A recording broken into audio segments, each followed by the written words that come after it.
done will be to your name's honor and glory.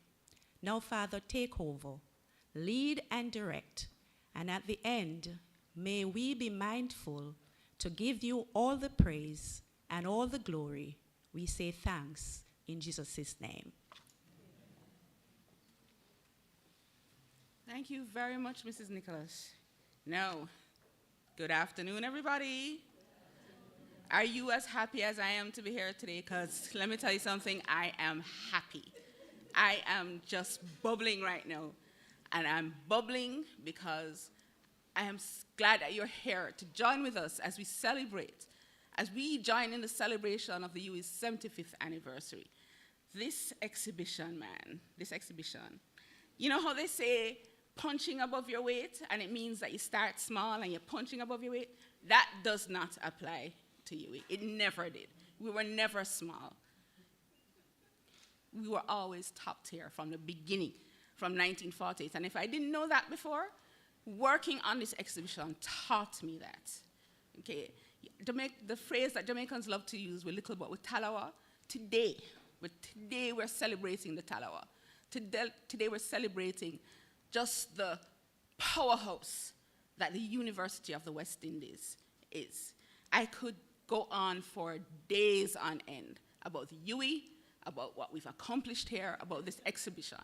But I don't think Dr. Carr and Mrs. Warrell Johnson would be happy if I did that. So let's get these proceedings started. I'm going to call Dr.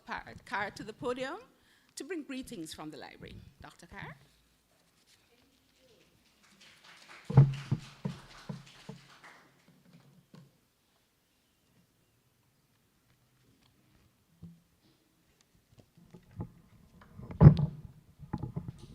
I almost thought that Mr. Palmer was going to raise the mic, and I was going to say, boy, that's the first time a mic is ever going to be raised for me, you know. But he's just adjusting it, yeah. So it's really good to see everybody this afternoon, and as Miss Lindsay says, boy, it's a long haul. I really have to salute the staff of the library. When you see the exhibition, that 75th anniversary exhibition, you will know what I'm talking about. So I want to salute them. But the occasion calls for some level of protocol. And so I just really want to welcome everybody. I see our deputy principal, Dr. Tomlin Paul, and we're so very grateful that you could come, because I know big university FNGPC meeting is going on now, you know what I mean? So, and that's where the money is discussed, yeah. And not even a campus, you know, it's university, right? So, so our deputy principal, or guest keynote speaker, Professor Marcia Roy, who is also the Director of Graduate Studies and Research. We're really grateful that she accepted our invitation.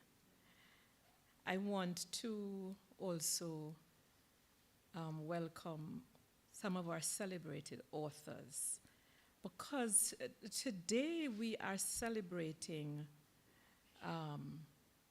last year's work that has been done, even though this year is special because it's 75 years. So I'm seeing Dr. Francis Brown there, Suzanne, and there are some other authors. But I don't want to call. I want to leave the surprise for you to look around and to see. But I really want to welcome all of our authors in attendance. I also want to welcome members of the UWI faculty, and I'm seeing a few of them as well. I'm not going to be calling names, but I'm just really glad that you are here, especially some of our retired members of staff are here. Retired librarians, but of course I have to call the librarians' names, you know. Our former campus librarian is here, Mrs. Bob Semple, and of course, our former head of the West Indies and Special Collections, Mrs. Frances Salmon. And I really want to salute also all the staff of the UWI Mona Library, and also our colleagues from different departments all over the campus. We are so honored that you are here today, and I really want to say a big welcome to everybody for coming out. So it's my pleasure to welcome you to the Mona Library and to the official launch of Open Week 2023. How time has flown.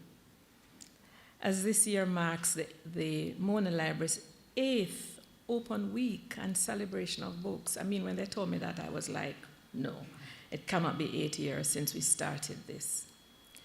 This year is special, however, as the library joins the university in celebrating 75 years. So this is it's the university's 75th anniversary, but it's the library's 75th anniversary. Because, as you know, we started in 1948 in that old library. That's where the library started. And I was so pleased to see Suzanne, and I know she won't mind me calling her Suzanne, because on Sunday when we had a church service, I talked about the library starting in those old buildings from the Gibraltar camp, where during the Second World War, Britain decided to move some people from Gibraltar to the UWI. Well, it wasn't UWI, to Jamaica, to the Mona and Papine estates, right? But Suzanne is telling me that that old library was actually the Catholic Church for the Gibraltar camp. I didn't know. So I'm so happy. I would have called on her to give us a little talk about this, but we will do it. We're going to hold her to it so that we'll have a lecture on, I mean, she has her book there, which I'm sure will go into some details, but we're going to have a lecture, Suzanne, on some of the historical memoirs of this campus. I think it will be very, very good. So today we are unveiling, in addition to our, we're celebrating books for the last academic year, we're also unveiling the signature 75th anniversary exhibition, aptly titled 75 Years of Triumph, Research and Scholarship at the UWI Mona campus, showcasing the remarkable achievements in research at the UWI Mona. I want to say that the Mona Library stands proud as a kind of oasis, but I want to say as a store. A store is a place of inspiration in the heart of the academy, a place where some of our greatest minds come to be stimulated. And so I think it's really good that we decided that for the 75th anniversary of the UE, we would celebrate scholarship and research, because this is a place where I believe a lot of it begins. People come here for not just to get our material, but to reflect. And we may not have a lot of quiet spaces, but we do have spaces for reflection. The 1971 report of the Committee on Library Development states, and I quote, "A university library in an area such as the West Indies, where there is a dearth of learned libraries capable of supporting research, has an even greater responsibility to strive for the maximum availability of material required by its students and academic staff," and end of quote. So we in the library have centered a lot of our efforts on ensuring the maximum availability of materials. So today, we are so proud that we have expanded our access points to an increasing diversity of formats, and I see our head of acquisitions who will tell you that we are focusing on more e-resources, right? And spending more money on e-resources because of the change, the change that has happened in terms of persons' demand, so that our mantra of anywhere, anytime is realized.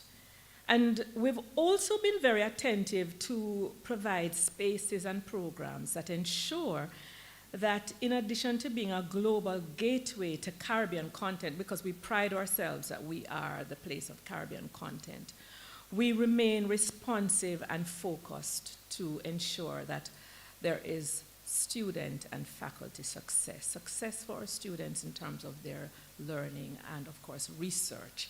And today is really a testament to the success of the research at this university and the library's role in that process. So we have an established tradition of celebrating the success of our community. And so I welcome you all to the Open Week, because today is also the launch, to our series of events geared at highlighting the work and services we offer during this 2023 Library Open Week. With the theme 75 Years of Triumph, Research and Scholarship on the Mona campus, the week of activities has been carefully curated to chart the path our distinguished scholars have taken to elevate the UWI as an institution that is a leading institution, a leading university globally. Our 75th anniversary exhibition that is being launched today demonstrates the focus, the diversity, and the breadth of research from the Mona campus, and how this research has evolved over the past 75 years. Our exhibition coordinator, Mrs. Bernadette Wall-Johnson, will share more details on the exhibition and how, as Ms. Lindsay said, it evolved from something that we imagined small, and then it has gotten into this massive thing. So the entire catalog hall is no longer a catalog hall, Mrs. Bob Semple. It is an exhibition hall, you will see. So this week we also highlight the range of our e-resources at the e-resources fair, and you will see the highlights of the week. And we have special presentations from database providers, and we have a presentation on artificial intelligence in higher education. I suppose we'll have to keep in line with what is happening and speak to that. In keeping with our theme, we're also hosting a very, very interesting event called My Lived Journey, a conversation with scholars, which aims to inspire budding researchers by providing an opportunity to hear more seasoned researchers and academics from the campus share insight into their journey. And I'm looking forward to that conversation with scholars, which happens, I think, on Wednesday, tomorrow in the afternoon, about, I think, 2 o'clock? Yes, yeah. So the e-resource fair comes in the morning, and then in the afternoon we have that conversation with scholars. We've also incorporated preservation and conservation awareness into this Open Week. Normally we have a whole week of preservation and conservation, but we're just offering 2 days as one as a symposium and a workshop the next day that will see presentations from a number of colleagues, including colleagues in South Africa, on how we are preserving our resources in libraries. Experts in the field will share insight and best practices related to working with heritage collections. These are all testament to the Mona Library's active engagement with promoting academic achievement across all disciplines. So we as a library, we continue to embrace dynamic forms of support for research. And through all the offerings that we have, we show to the UWI community, Deputy Principal, that we remain committed to scholarship and stand ready to support research in all areas. So welcome again to you all. Thank you so much.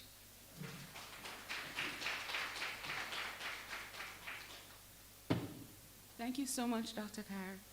And now I welcome to the podium our Deputy Principal, Dr. Tomlin Paul, who will bring greetings.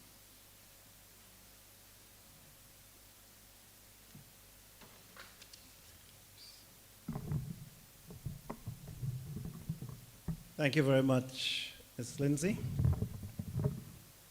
Dr. Paulette Carr, our campus librarian, members of the Mona Library, our senior librarians, and our library staff and the library team, Professor Marcia Roy, our guest speaker for this afternoon's event, members of the university community, all faculty, members of staff, students, members of the media who are here.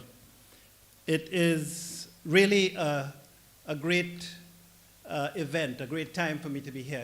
I feel really excited, Dr. Carr, to come. There's a special kind of feeling in the air. Huh? And I want to say, yes, I did come from a long and, I don't want to say boring, so I won't say boring. I won't say boring. Faculty, Finance and General Purpose Committee meeting, but an important meeting, which is still going on, and I'll have to go back after because it is a long meeting. Right? So it is really wonderful to be here with you all this afternoon. And I just want to bring greetings on behalf of the campus and to say also to greet you on behalf of Principal Williams, who is stuck in the meeting. But he sends his regards and his blessings for this event. I want to say just a few words, a few thoughts. I really like listening to what you said, Dr. Carr, and the emphasis on teaching and scholarship, research and scholarship, and connecting the library in the right place, you know. Principal Williams, when you hear him speak, he talks a lot about our core business. And I would say without a doubt, this is our core business right here. Huh? This is our core business, celebrating books, celebrating scholarship, celebrating research. I like the theme that you have there, years of triumph, 75 years of triumph. And I wanted to say, if you Google, and I know you're into, librarians are into research and finding stuff, but doing the quick and the dirty way. If you Google Usain Bolt, you will find coming up on Google the word triumph repeatedly. You will see that in the headlines with Usain Bolt, triumph in Rio, triumph in Beijing, triumph on the record, and triumph, triumph, triumph. And it's a good descriptor of what that word triumph means, which you're highlighting here today. Really, when we speak of triumph, we're talking about great victory, achievement, great success. And so, Dr. Carr, you and your team, you're bold enough to say that we have had 75 years of triumph in scholarship and research. You're making the case at the Mona Library that as we celebrate 75 years, we have been able to have victory, and not just simple victory, right? Usain Bolt is not simple victory, don't it? Great victory, great victory in scholarship and research. And I like that. I like that recognition, and I like that challenge at the same time, because it gives us a challenge for the future. And I thought about it, and I thought, well, what are the lanes in which we have run this race in terms of the triumph that we have achieved? What are the lanes? And really, when you think about it, we say research and scholarship, but we're talking about knowledge creation, knowledge discovery. So we've been really, really good at discovering knowledge. If you look at the principal's report for the campus every year, there's a research report. I know we celebrate our researchers every year. You would see some of the triumphs we have had in research from way back to now, going way back over time from the days of Roy Auger and you know, it's not only, I grew up in medicine, but I don't only talk about medical research, because there's research going on in all of our faculties that we can be triumphant about. And the recognition too, when we get that Times Higher Education ranking, which puts us in the top 5%, 4%, 1.5%, you know, always in the top 5, let's say, since we've been at it. One of the big contributors to the Times Higher Education ranking is our citation index for research. So if you're looking for a metric, and I know again, our librarians are familiar with these kind of metrics, you'll see that we have a voluminous and a high quality set of citations when it comes to research for this campus and for the university at large. And in the second lane, I think you're running this race with Usain Bolt, or, you know, because you put him on the table, once it's a triumph that you're running this race, is on what I would say is human development. Because the scholarship and the research has to contribute to something beyond itself. It has to contribute to developing our human capital for the region. And if you go to any, you know, we both say, any institution that has been successful, and maybe I'll say all our institutions in the Caribbean, all our organizations, you find a UE graduate who would have passed through the library, who would have benefited from the work of the library, and who have benefited from this research and scholarship. So we can celebrate indeed, colleagues, that 75 years of triumph in terms of knowledge development, research, scholarship that is applied to improving the well-being and the lives of our people of the Caribbean. But behind every good athlete is a good coach. And I think of the analogy because Usain Bolt's coach, the Honorable Glenn Mills, if you were to just see a picture of Glenn Mills, you'd say, well, can he run? Huh? It doesn't look as athletic, with respect, but absolutely, in his own way, a champion coach. And I want to put, as I close, the library in that perspective today. That the victories we have had in teaching, in research, in scholarship, the thousands of graduates who are making impact across the world and making impact right here on the campus. We see the deans and we see the faculty and all of us who are contributing, that they have been coached, I would say, Dr. Carr, I want to put it that way, by the Mona Library and the team that have worked before you and over the years, over the 75 years. They've been, yes, please, give them that recognition. They've been a part of that, enduring legacy of the library. Ms. Lindsay, you said that the library is punching over its weight, yes, is it? Yes. So she was already bringing the analogy of the athlete from early, that we have benefited from that. And we have to be cautious, careful, because sometimes coaches don't always get a lot of recognition and prominence. The athletes run, get the medal, and get the pictures, and the coaches are sometimes in the background. But today I want to big up this organizational coach, this collective coach here of the Mona Library. I want to put you on the stage, and I want to say as I close that this administration recognizes the value of the library. So as we get our finances in place and we organize and we come out of the challenging financial situation and we prioritize the development of our faculties and our teaching and learning, we are also committed and have decided to prioritize the library as a place that will receive significant investment on the campus for its growth and development. So let us celebrate, colleagues. This is a celebration of books, and we are very happy to see the launch of the 75th anniversary celebration. I want to thank Dr. Carr and the team for putting all the work in, not only for this event, but for the launch that's coming, to make your contribution to our 75th anniversary celebration. And I wish you all success as we continue on this journey. Thank you very much, colleagues. Thank you.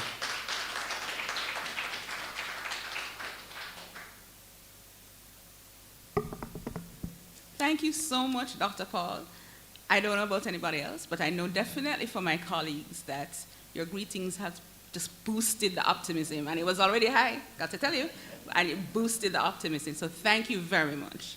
So, before we proceed, Ms. Rochelle Daly is a student here from the Faculty of Science and Technology. Is going to entertain us. She's good, she's really good.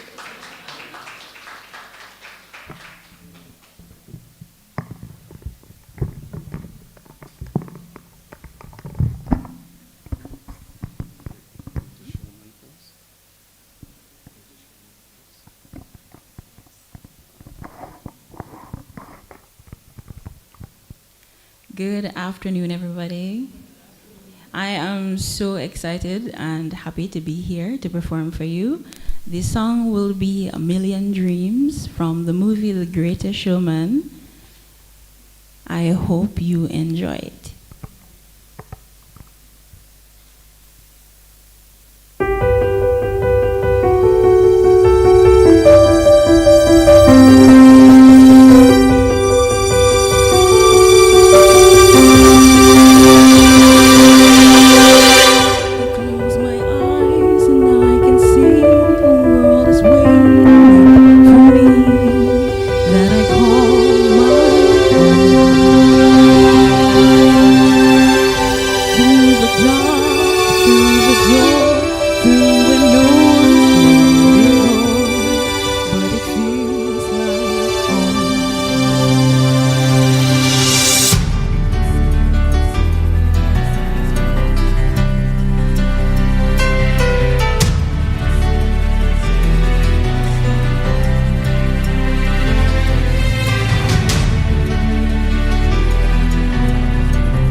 There's a house on a hill, every room inside is filled with things from far away. Special things that I've compiled, each one there to make you smile on a rainy day. They can say it all sounds crazy. They can say we've lost our minds. And I don't care if they call us crazy. We can live in a world that we design. 'Cause every night I lie in bed, the brightest colors fill my head. A million dreams are keeping me awake. I think of what the world could be, a vision of the one I see. A million dreams, it's all it's gonna take. A million dreams for the world we're gonna make. However big, however small, let me be part of it all. Or share your dreams with me. You may be right, you may be wrong, but just say you'll bring me along to the world you see, to the world we close our eyes to see, we close our eyes to see. 'Cause every night I lie in bed, the brightest colors fill my head. A million dreams are keeping me awake. I think of what the world could be, a vision of the one I see. A million dreams, it's all it's gonna take. A million dreams for the world we're gonna make.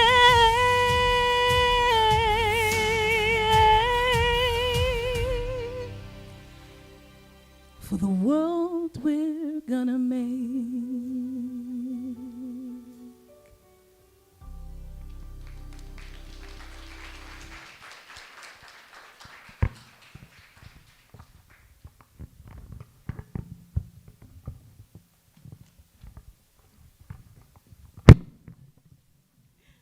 Thank you so much, Miss Daly. Didn't I tell you she was good? Yes, she is.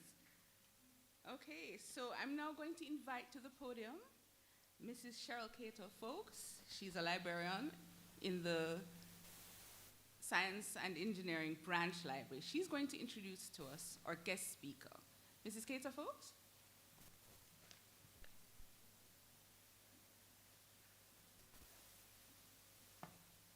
Thank you, Ms. Lindsay, to our Deputy Principal, Dr. Paul, celebrated authors, members of the wider university community, ladies and gentlemen, good afternoon. The pleasure is mine to introduce today's keynote speaker, Professor Marcia Roy, who currently holds the title Director, Office of Graduate Studies and Research. Professor Roy gained her BSc and PhD in biochemistry from the University of the West Indies, Mona, in 1992 and 1996, respectively. Her primary research is in the area of molecular virology, more specifically, the genetic diversity of Gemini viruses and antiretroviral drug resistance of HIV in Jamaican children and adults. She has for years sought to build the research capacity at the UWI in the undersubscribed area of molecular virology, resulting in 35 peer-reviewed publications and 64 local and international conference presentations. She has developed numerous international collaborations with renowned institutions while garnering strong financial support. Professor Roy has distinguished the UWI through attracting significant international attention, including the award of the 2011 inaugural L'Oreal UNESCO Special Fellowship in the footsteps of Marie Curie. The fellowship was in celebration of the centennial of Marie Curie's Nobel Prize in Chemistry.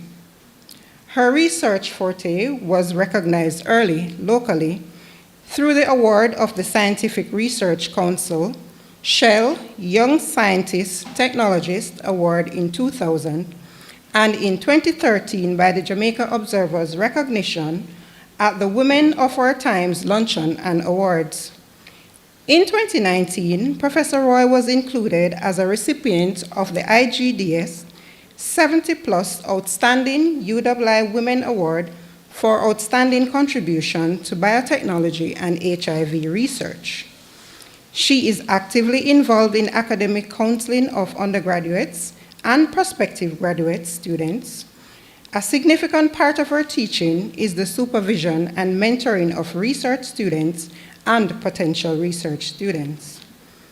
She has conceptualized and hosted annual workshops for CAPE biology teachers and students, and also volunteers as a lecturer in genetic engineering and biotechnology at Wolmer's Boys School, and more recently at the St. Andrew High School for Girls. Professor Roy is especially proud that, though she did not deliberately set out to do so, her academic journey has seemingly inspired other Caribbean women pursuing a career in science. Ladies and gentlemen, Professor Marcia Roy.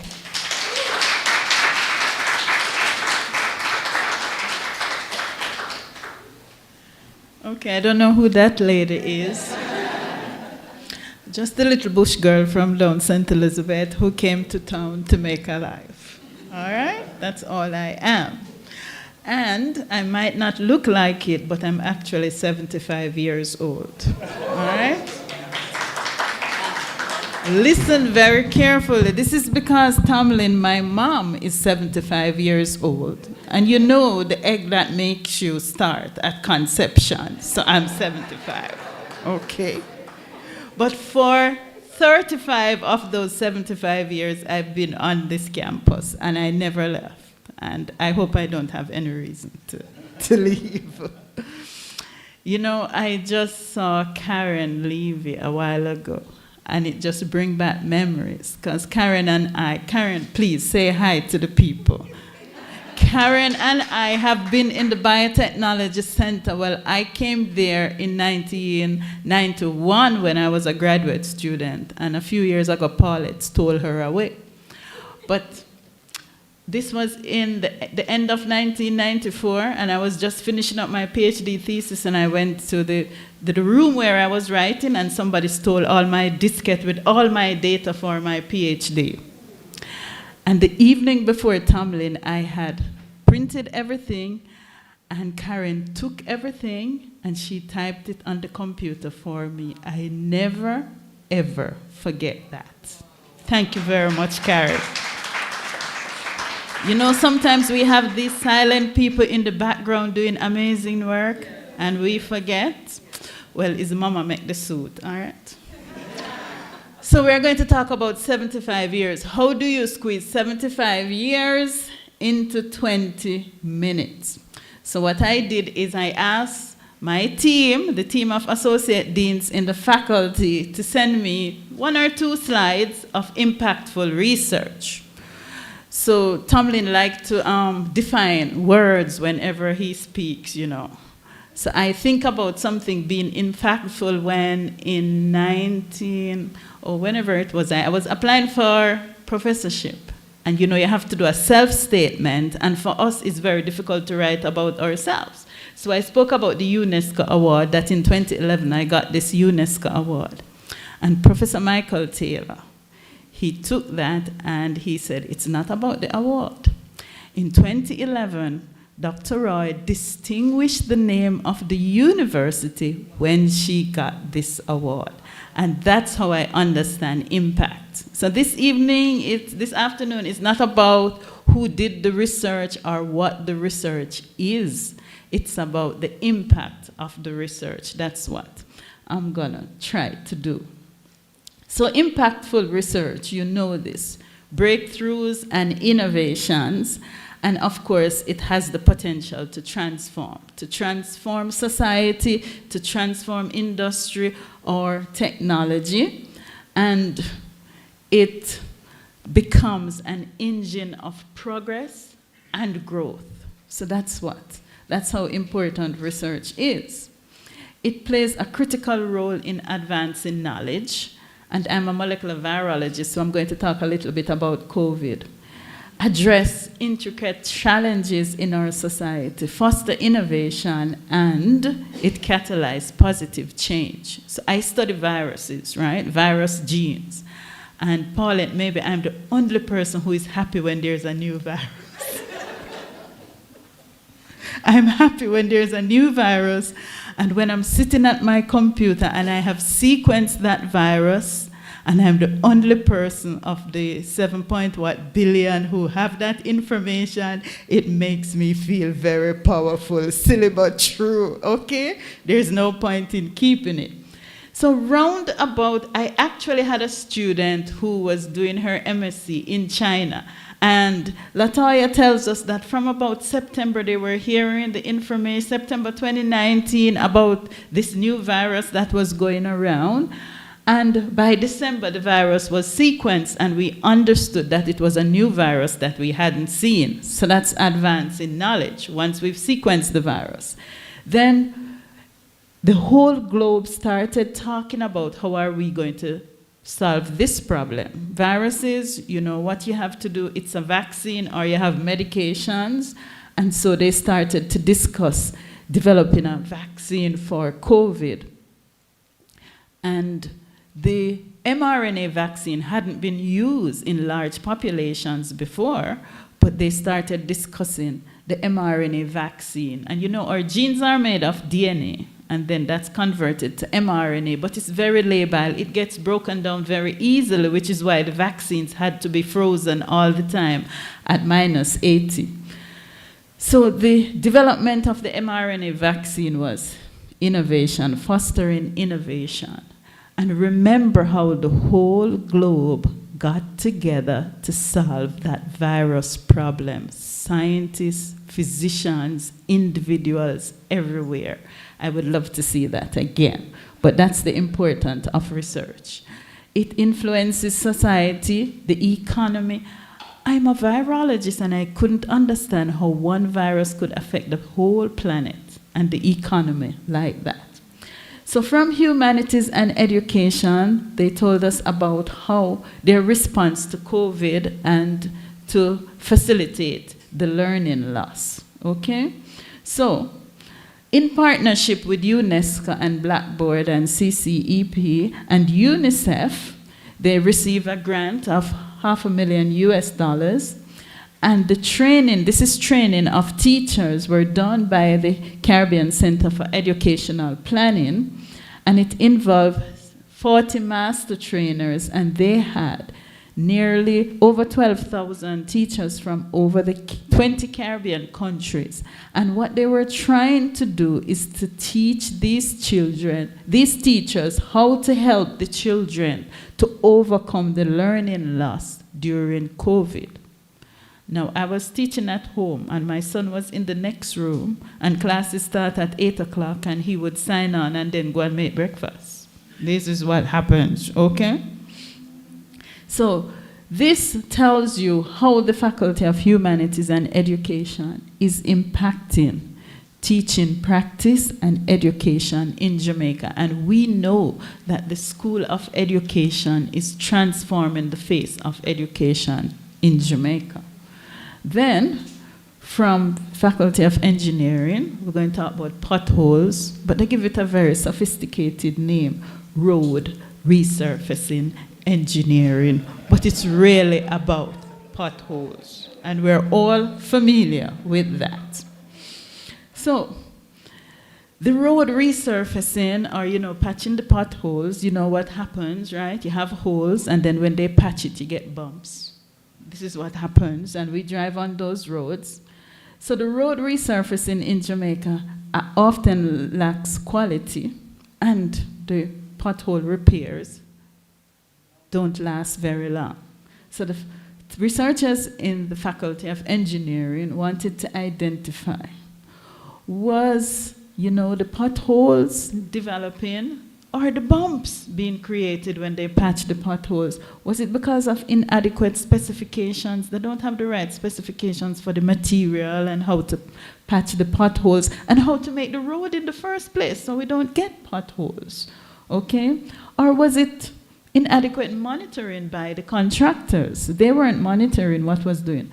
Or was it just poor quality work, It's very frustrating, and we all use these roads. So they set out to investigate the early failures of the road resurfacing, also called patching potholes.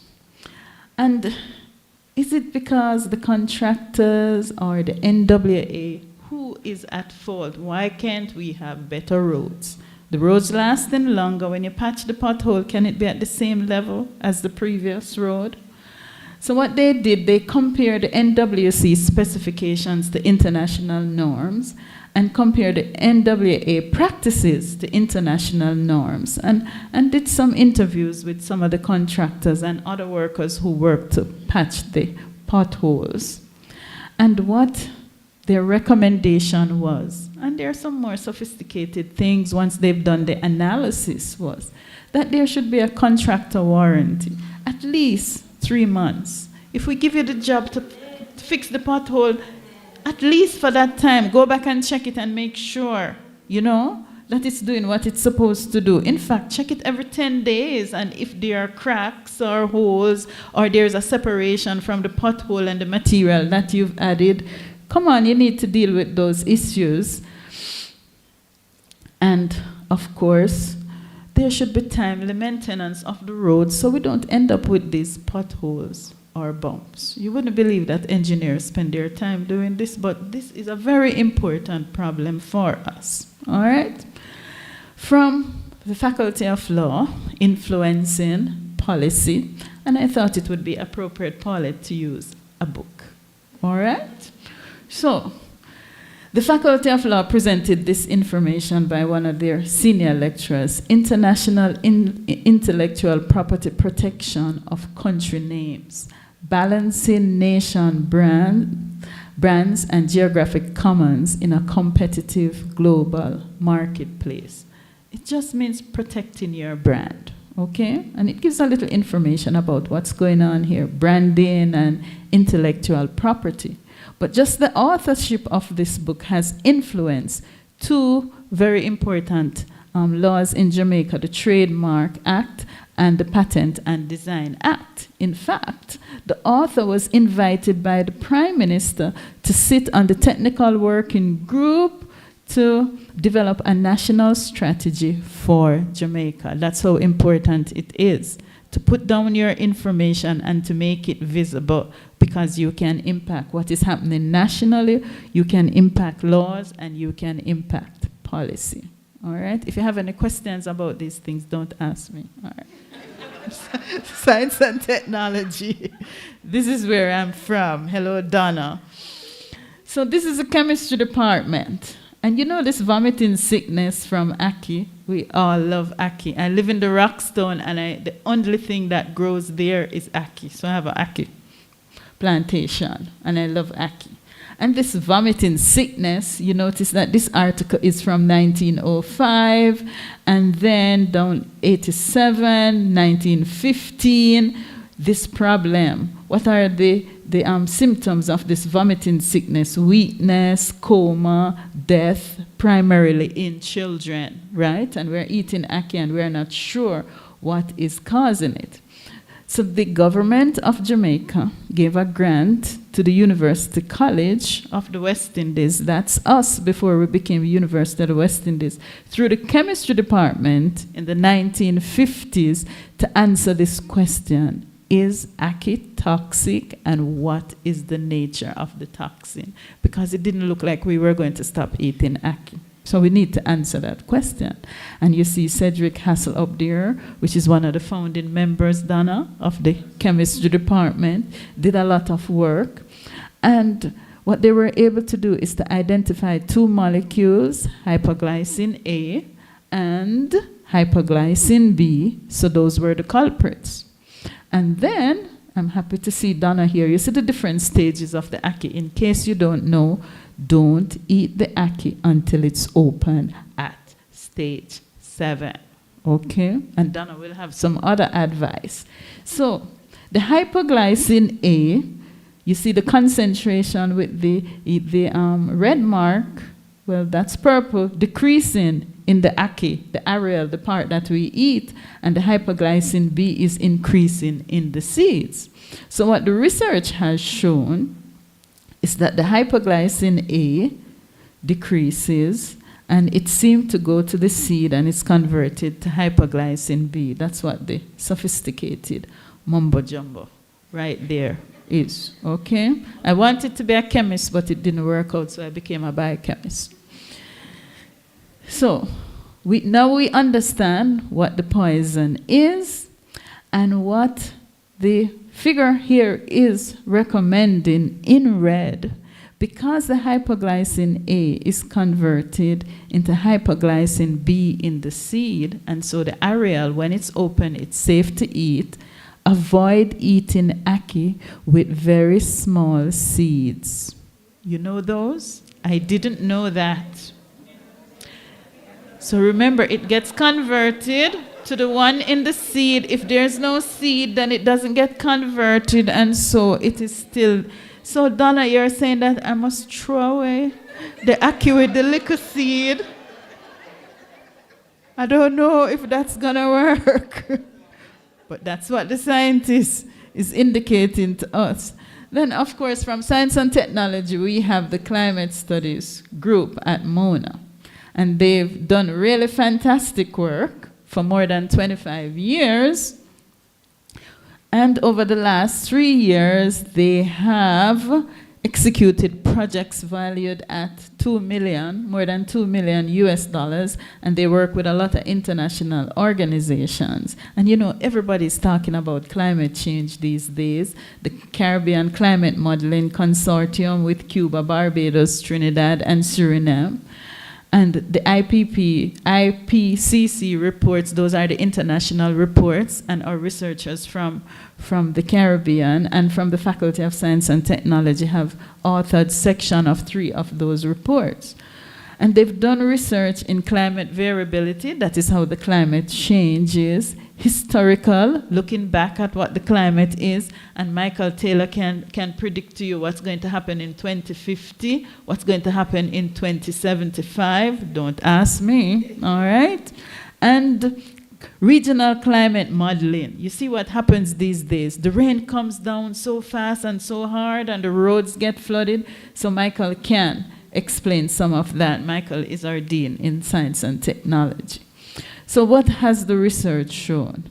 Better understanding of climate variability and predictability. And ladies and gentlemen, we live on a little island, okay? If the sea level rise, you know what's gonna happen, and it's already happening. So now we can predict what's going to happen with the climate, and there is a portal where you can get all the climate data and protocols if you're interested in this information to make decisions. Historical and future projections about Caribbean climate, so 2075, what's going to happen. Climate regional tools to support decision making is very important. How are your buildings going to be? Where on the coast do you want to put these buildings, because you don't know how that coastline is going to erode. Climate monitoring and climate services. Everybody's talking about adaptation and mitigation because the climate is changing, and they're using research to help answer some of those questions. Sector impact and modeling. I'm not really sure what that is about, but Michael will tell you. From medical sciences, the work of Susan Walker about early childhood stimulation. And this is important because this is a study that they've been following these kids for 31 years.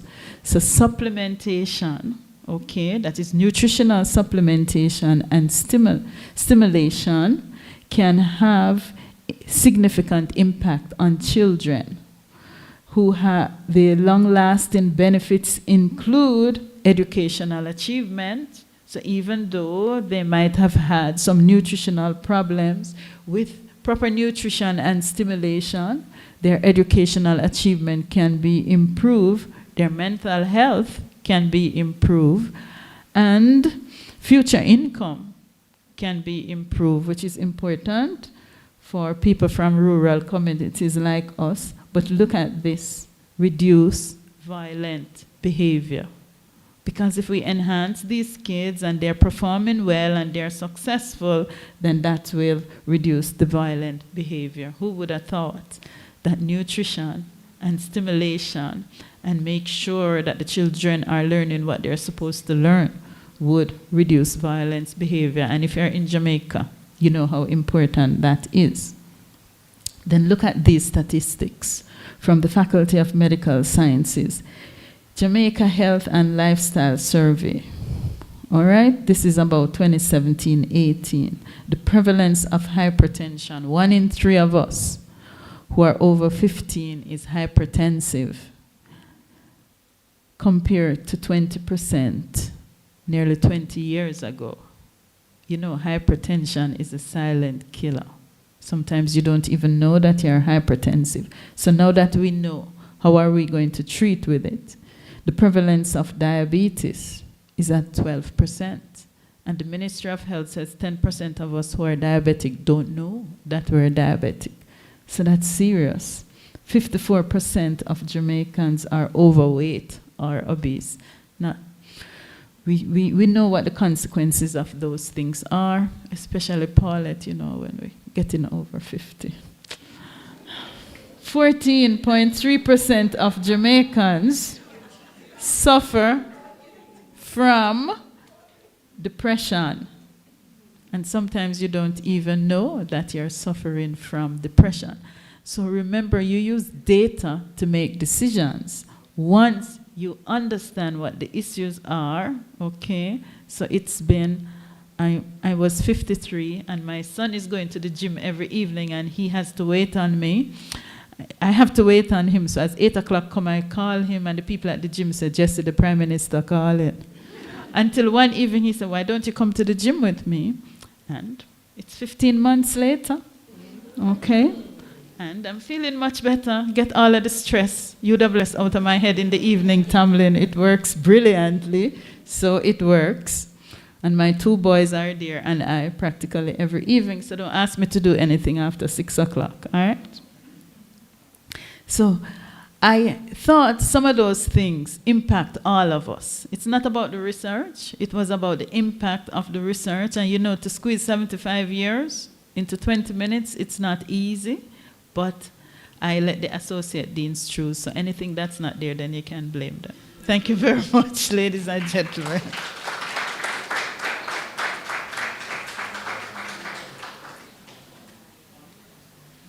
So, I have now listened to 1 interview and 3 speeches by Professor Roy. And every time I'm left with a positive vibe, but a lot of really interesting things to think about. So thank you very much, Professor Roy. Excellent, excellent speech. And you should know also, Professor Roy, that you are unofficially one of us now because you're a good supporter of our 3MT program. So whether you like it or not, you are one of us. So expect a call sometime in the future. Yes, thank you. Okay, so next on our program, I'm going to ask the coordinator for this exhibition, Mrs. Bernadette. Oh, I'm sorry, my fault. Professor Roy, come here. Come. Miss Karen Edwards is going to present you with a gift. A thank you from all of us. Wow, it's my favorite topic. Thank you so much, Professor Roy, for that. Very interesting. Spanning over 75 years, and I hope you very interested. My 75. Okay.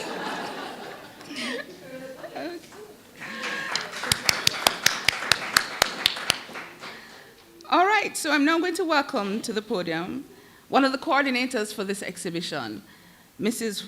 Bernadette Worrell Johnson. She's a librarian from the West Indies and Special Collection section.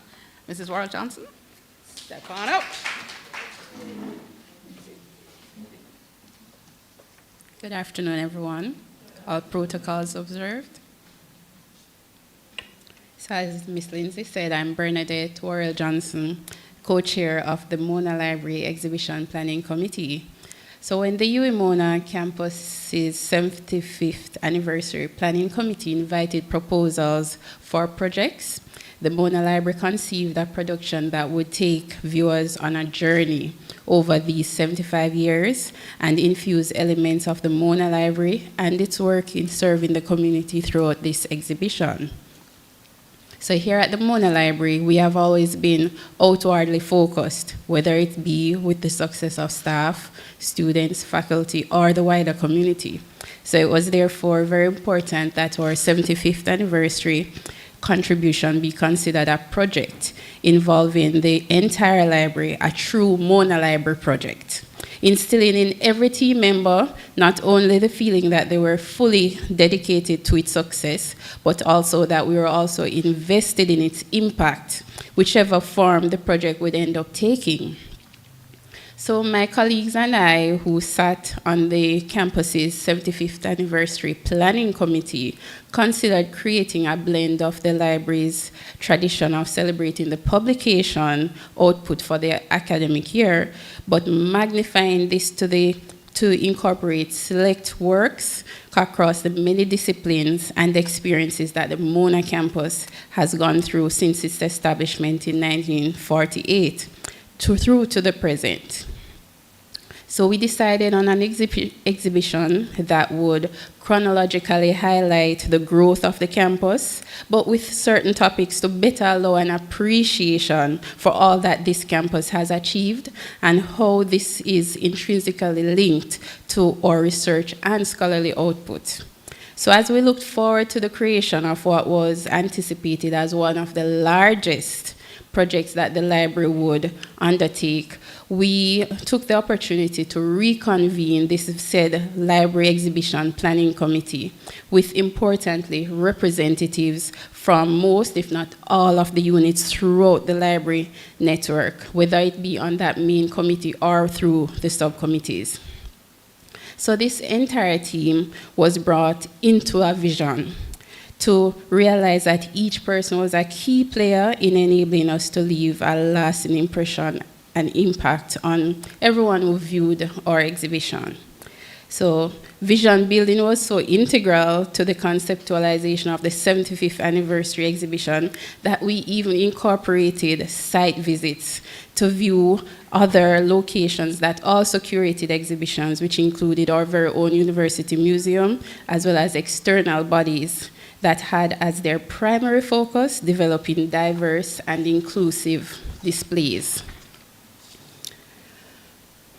So with our vision, a mix of experiences, and now this shared lived experience of touring these other exhibits, our exhibition planning committee and the various sub-teams were able to make decisions on the reconstruction of our catalog hall to transform this space into our very own now exhibition gallery. So with plans and drawings and estimates, some of which I must admit I did not know until I saw it executed. Don't tell them I said.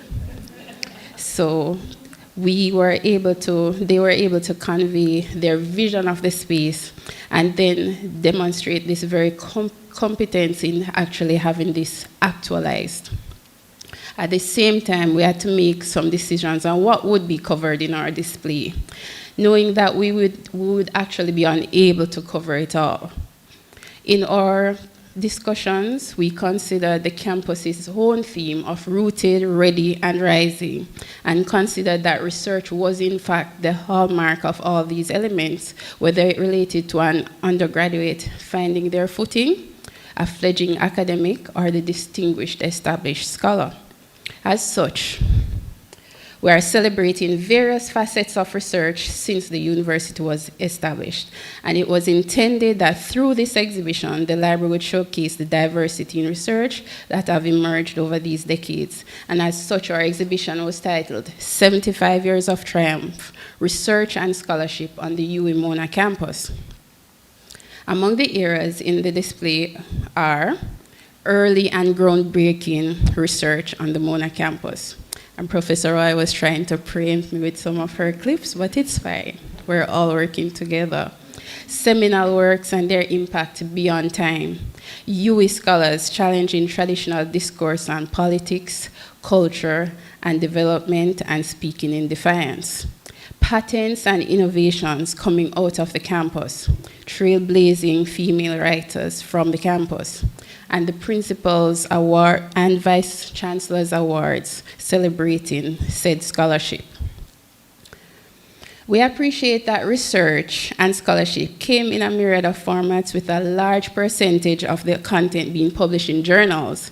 The Mona campus itself, if you did not know, has a long-standing tradition of journals, with the first, the Caribbean Quarterly, starting in 1949, and it's still in existence. In recognition of all of this, and mindful that we could not begin to highlight the actual research featured in the journals that are published at Mona, we have an installation that highlights the journals and their general content. We are also happy to have featured some of our UWI scholars in the press. So their articles that have appeared in local newspapers have also made our installation. Additionally, we recognize that research can be shared at various stages and in different spaces, especially since the COVID-19 pandemic. Since the campus has opened its doors to the wider world by sharing research of its various departments virtually. As such, our exhibition has created numerous videos where members of faculty speak of their research and have these on display in what we've called our AV Hub. So as I've stated, these are just some of the areas being featured. Throughout this, we maintain that the library is a key partner in this creative output, and I've also incorporated panels that speak to the library's impact on scholarship. It's focused on student success and our general trajectory as we work to remain that critical partner in your research journey. So I must say, we are truly grateful for the willingness and the heart that the team exhibited throughout this process. Like it was a massive endeavor by the Mona Library team, and by extension, the Mona Library family, who've helped in numerous ways. It was a pleasure working with you all. I see where you have grown, stepped out of the comfort zones we've been in, and embraced new possibilities, and I would like to think I've likewise grown. The mix of expertise that each person brought to this project represent the skills and visions of New Horizons. Again, something Professor Roy seemed to have snuck into her presentation. And what has been manifested in this display is a testament to the resilience of this campus. All our history, it's all our history and our lived experiences. So we want you to celebrate what really have been 75 years of triumph, with groundbreaking engagement and scholarship that speaks of a bright future, one that is rooted and capable of so much more. And we do hope that when you view our exhibition in a little while, you will feel a connection to what this journey has really been for us all as a campus. Thank you.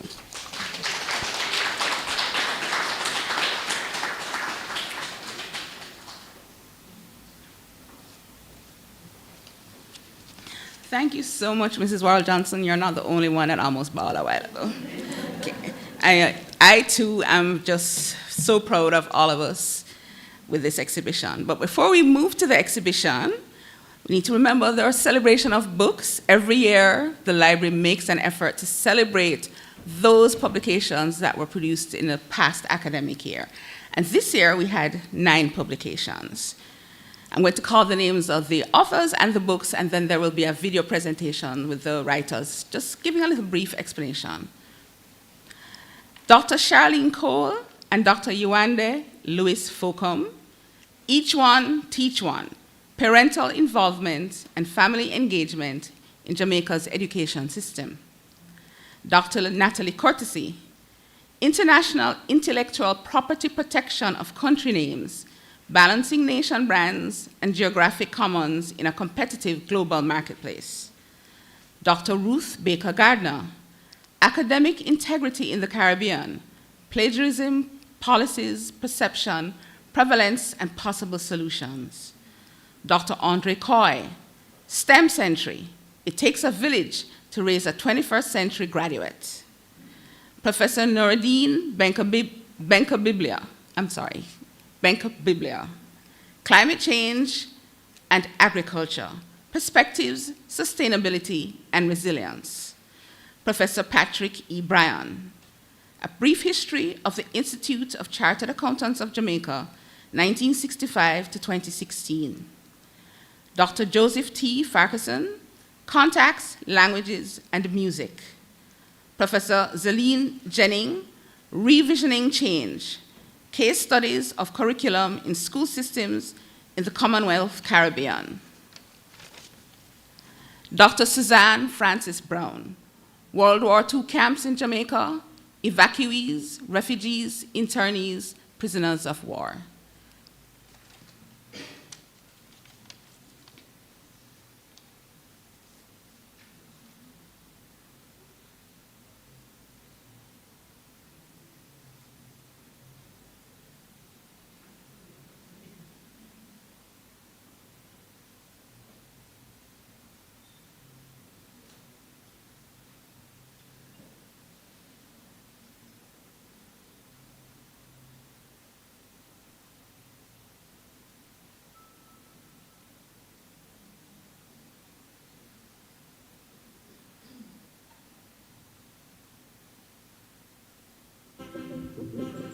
Academic Integrity in the Caribbean is the first work that provides an in-depth examination of the issue from the Caribbean perspective.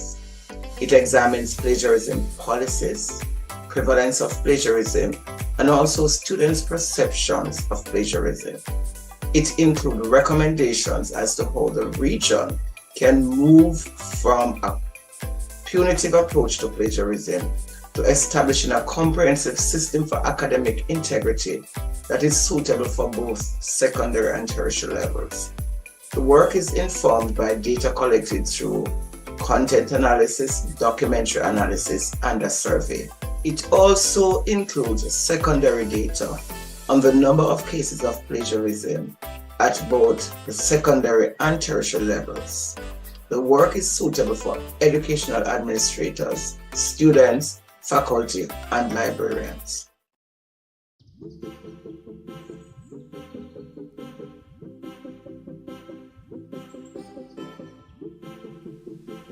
Good day, I am Karen Smith, Acting Marketing and Sales Manager at the University of the West Indies Press, and I am delighted to introduce a brief history of the Institute of Chartered Accountants of Jamaica, 1965 to 2016 by Patrick E. Bryan. This book examines the history of how the Institute of Chartered Accountants of Jamaica came into being in 1965 and how it has evolved over the years in response to both national and international constraints and opportunities. This history combines a chronological and thematic approach. Patrick E. Bryan is Professor Emeritus, Department of History and Archaeology, the University of the West Indies, Mona, Jamaica. Hello, my name is Dr. Saren Stewart. I am a former senior lecturer for the School of Education at the University of the West Indies, Mona, as well as their former deputy dean for the Faculty of Humanities and Education. Each One Teach One, Parental Involvement and Family Engagement in Jamaica's Education System was co-edited by myself, Dr. Charlene Cole, as well as Dr. Yewande Lewis Holcomb. This is a collection of research studies and essays across multiple educational fields: leadership, psychology, special education, early childhood, literacy studies, mathematics, and teacher education.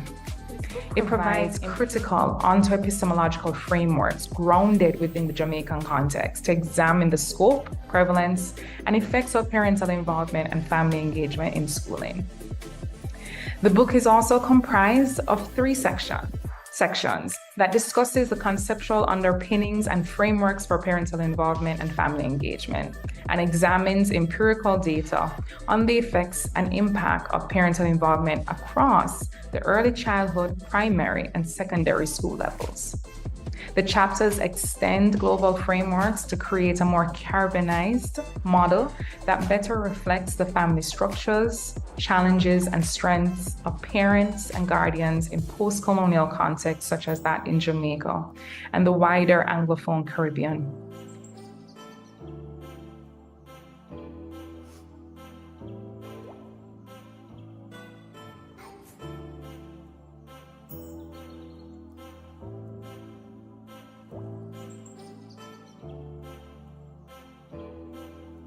Greetings, I am Kelly Williams Gardner, Marketing Officer at the University of the West Indies Press, and it is my pleasure to introduce Contact Languages and Music, edited by Andrea Hollington, Joseph T. Ferguson, and Byron M.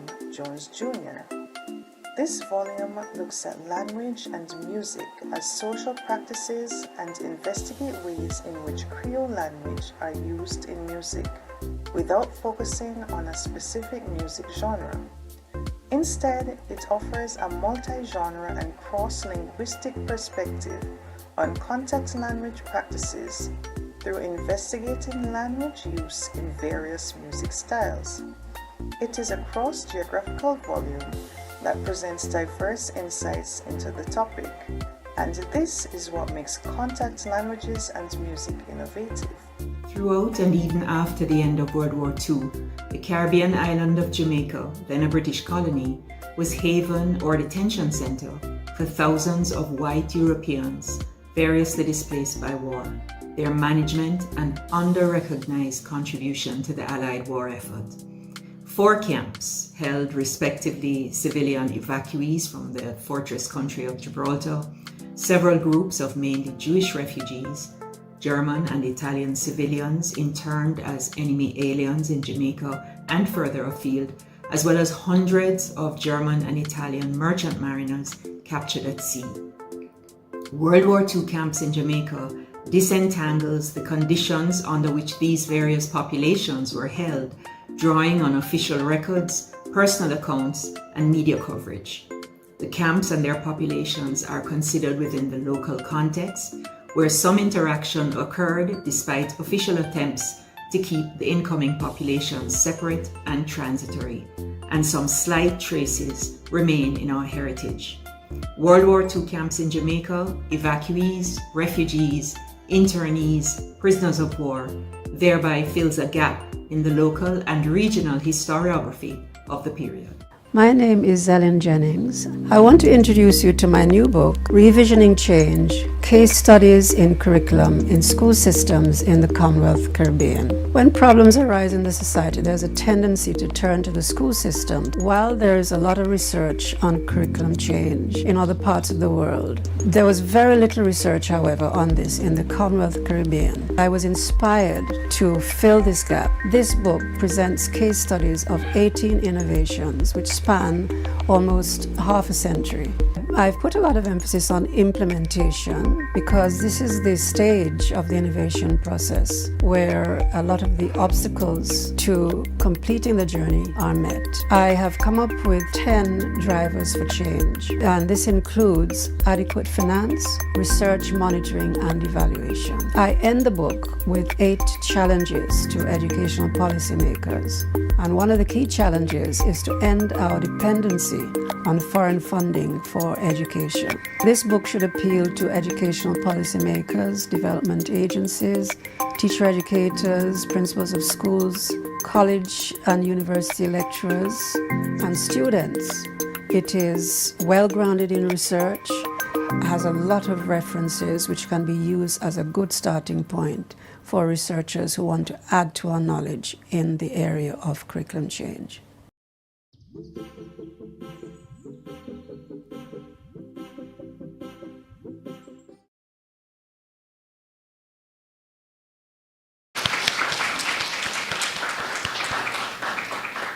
And of course, the Mona Library joins in congratulating all these writers on their publications. Congratulations, excellent work. All right, so we're going to again invite Miss Rochelle Daly to entertain us with yet another song.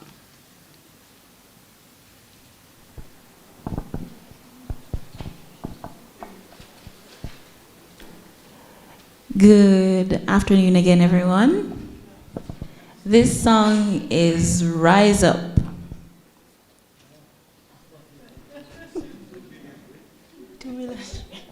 Two million dreams. No, not 2 million dreams. You're broken down and tired of living life on a merry-go-round, and you can't find a fighter, but I see it in you, so we gon' walk it out and move mountains. We gon' walk it out and move mountains. And I'll rise up, I'll rise like the day, I'll rise up, I'll rise unafraid, I'll rise up, and I'll do it 1,000 times again. And I'll rise up, high like the waves, I'll rise up, in spite of the ache, I'll rise up, and I'll do it 1,000 times again. For you, for you, for you, for you. And the silence isn't quiet, and it feels like it's getting hard to breathe. And I know you keep on trying, and I promise we'll take the world to its feet and move mountains. We'll bring it to its feet and move mountains. And we'll rise up, we'll rise like the day, we'll rise up, we'll rise unafraid, we'll rise up, and we'll do it 1,000 times again. And for you, for you, for you, for you.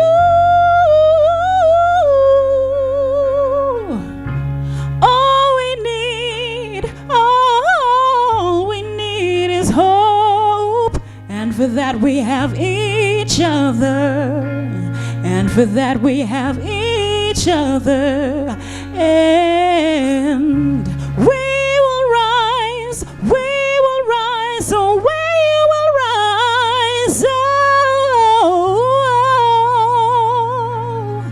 we'll rise, and we'll rise up, high like the day, we'll rise up, in spite of the ache, we will rise 1,000 times again.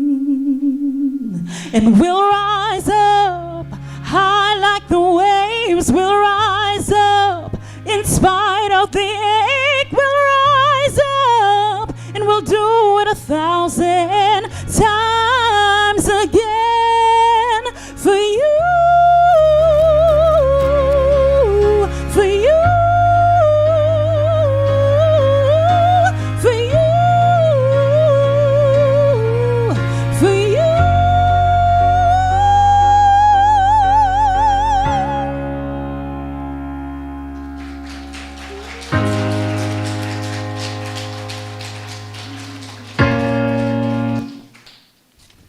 Thank you, Miss Daly. It is always a pleasure to listen to True Talent, and that's. Did you hear those notes? Did I hear those notes? True Talent.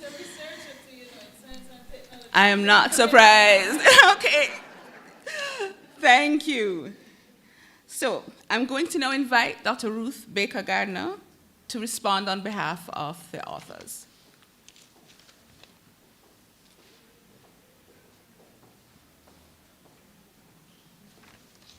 Ladies and gentlemen, good afternoon. Right. So mine is the great responsibility of speaking on behalf of my colleagues, whose books are being featured in this year's celebration of books. I must confess, however, that I am not suited for this task, but the task chose me, all right? So first, let me say thank you to the library. We spent many hours in private, sweating over this, and today the library has publicly acknowledged our efforts, and we're grateful. We're grateful. By the way, I'm a first-time author, so I'm a newbie when compared to the rest of persons. I'm new to academia compared to most people. I've spent most of my life as a teacher in the public system, the primary schools, all right? So the journey of authoring a book is a very complex one. There are highs and lows involved in the experience. There are days when we are motivated to write, hyped up by the desire to share with the world some newfound discovery gleaned from fresh research. There are days when lethargy takes over and we wonder whether the effort is worth it. We spent hours poring over the literature, and these were punctuated by the discovery of gleaming gems that whetted our intellectual curiosity. There are competing demands that sometimes threaten to douse the fire that burns within us to let our voices be heard. But today we can say we celebrate the fruits of our labor. Yes. For us, it's a celebration. Yes. There were many obstacles to overcome, so we don't sit here and make it look easy. For those like myself who engage in the task of data collection to inform our work, Herculean efforts had to be made to ferret out the needed data. We smiled as we knocked on many half-closed doors, willing them to open to us. We made calls upon calls, hoping some days to hear a welcoming voice on the other end of the line. But sometimes we were met by just the opposite. So we come away from this experience having learned that patience is the end result of the process, as much as the publication which so boldly bears our names. We have triumphed, and we have added our voices to global scholarship. When it comes to research, when Mona speaks, the world listens. A book is a living, breathing organism. At least mine was.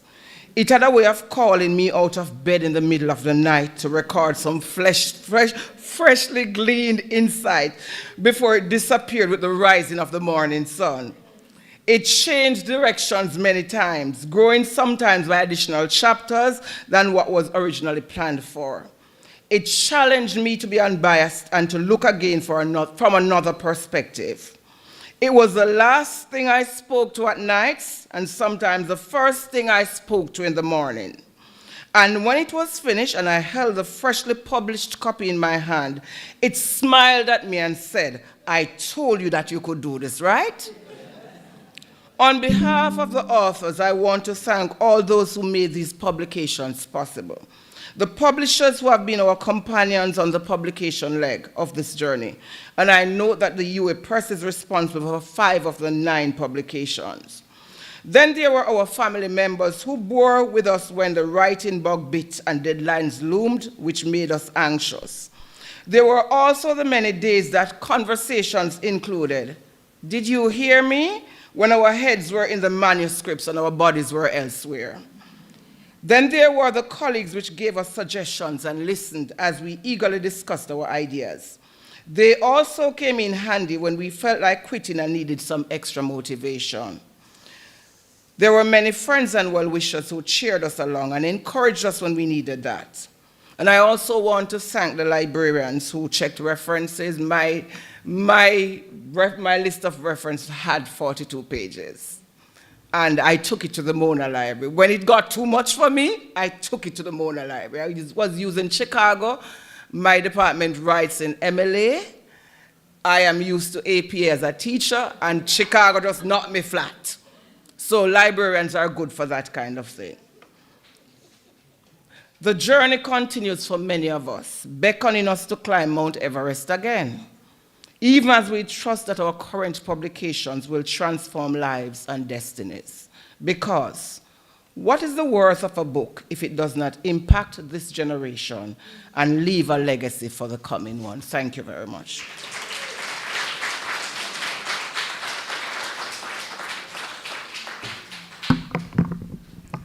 Thank you so much, Dr. Baker Gardner. Excellent speech.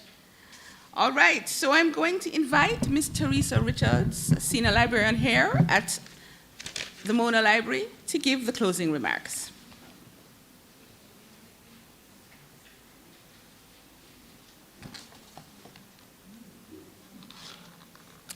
Ladies and gentlemen, a good afternoon to you all.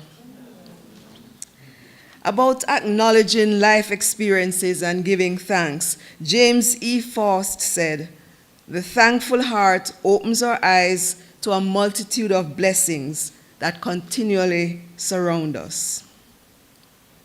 In this launch of the Mona Library's 75th anniversary exhibition, Library Open Week and Celebration of Books, we have been afforded a noteworthy blessing for which we are thankful and about which I am pleased to express our collective gratitude.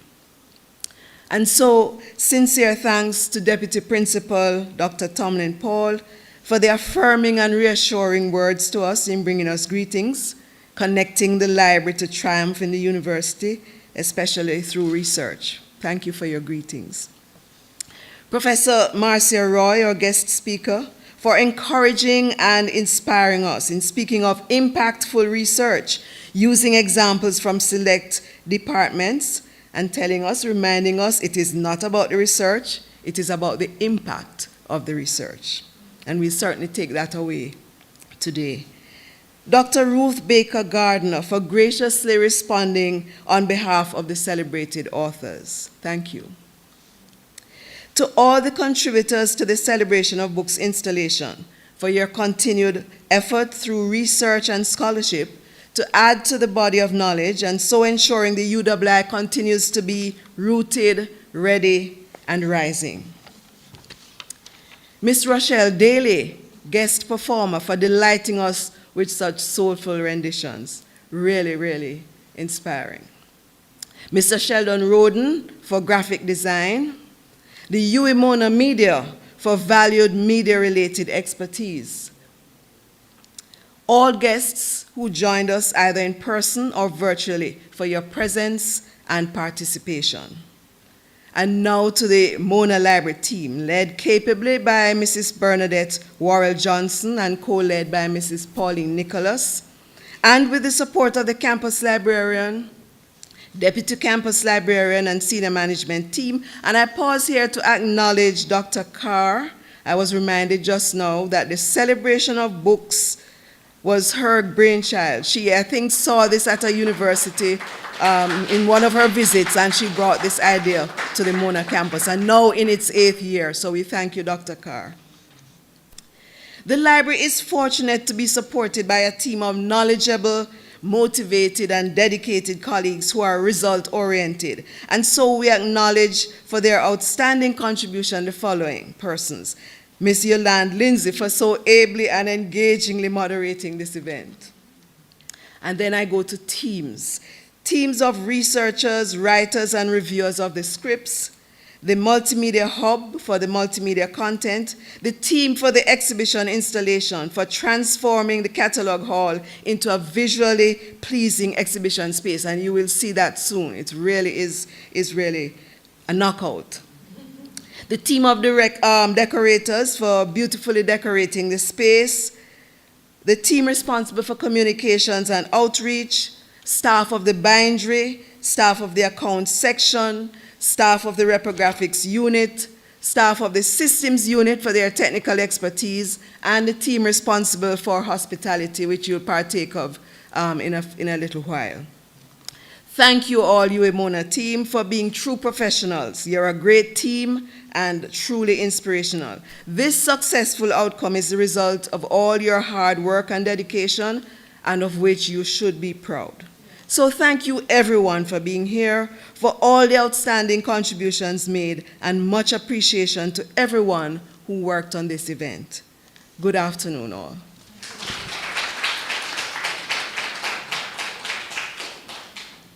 Thank you so much, Ms. Richards.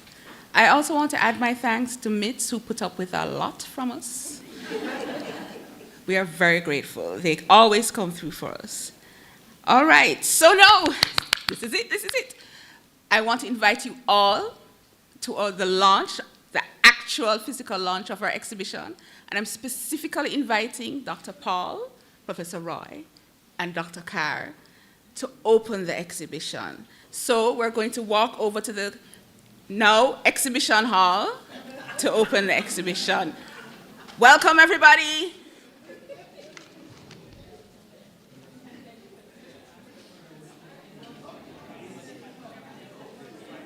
And just to remind you that afterwards you can come back for refreshments.